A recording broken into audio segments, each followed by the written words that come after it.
Robert Baden-Powell founded the Scouts movement in 1857, and the Scouts movement was introduced in Uganda in 1915.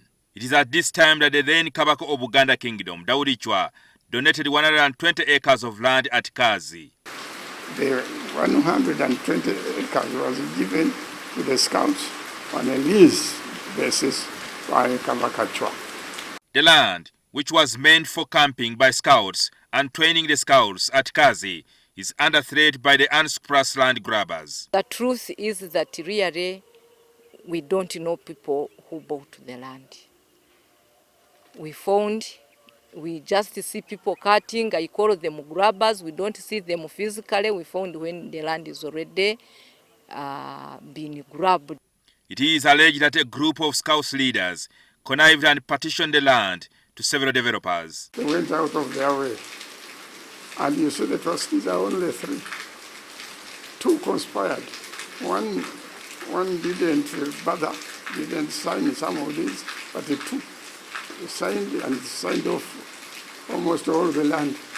We are only remaining like with the arena, but all the other surrounding land is off. It is not there. Both sides, you go to where we used to train from, the trees were cut. All this side also where they train challenge valleys, it is also cut. At the time we arrived here, those who claimed to have bought the land from the Scouts movement left the scene in a car to escape from our cameras. But the security team deployed to guard the land was armed, and we found that a big chunk of the forest on this land had been cut down. It was a forest, as you can see. They have also encroached on the wetland at the shores of Lake Victoria. Rocks and murram are being dumped directly in the lake. This piece of land belongs to the Scouts of Uganda and has been encroached on by the land grabbers, and part of it is being encroached on at the shores of Lake Victoria. I think those who bought, they also want even to encroach on the wetland by carrying that soil and taking it near the water. And even the wetland is not for people to construct. The locals, who are neighbors to the Scouts, are also complaining that their land has been encroached on by the land grabbers. Abaami awo tulinawo ebibanja ne bajja ne baziba oluguudo nga bayise waggulu mba Scout ne batwala ettaka lyonna ne bayuwa mu kibira. Kati fe abaali balinawo ebibanja byonna ne batusibirayo. Kati ayingira ne mu lutobazi wotaliiki wawe wonna n'azingawo. Our attempts to speak to Umar Sekamate, one of those accused to have grabbed the land, were futile after several attempts to speak to him and his alleged lawyers. I think you need to continue calling her.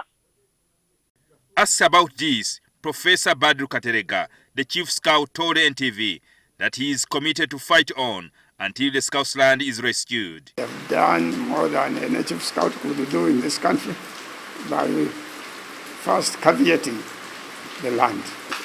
So what Mengo has done so far is to put a caveat after I have put my caveat.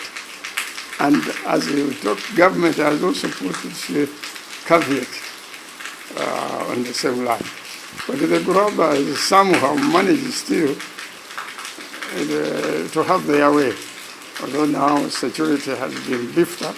And he has assisted us because he has contacted the patron of Uganda Scouts Association, President Museveni, through anti-corruption unit that is led by Afande Luchamzi, and we are still investigating the root cause of everything. Because the land was donated by the Kabaka of Buganda, Sauda Chwa, some members of the Buganda royal family are reportedly claiming ownership of the land in question. You bought nothing, because this land belongs to the Scouts, the young ones, the old ones, and everyone. Arsinyira Mahoro, the chief commissioner of the Uganda Scouts Association, was last month elected to replace General Edward Katumba Amala, who resigned the position after the land grabbing claims started.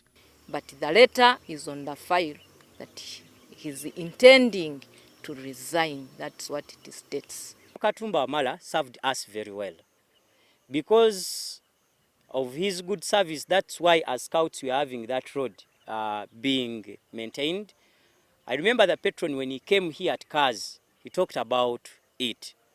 However, General Katumba Wamala, due to the fact that he had gotten a new office, being busy, he never knew what was going on. Jingo Francis, NTV.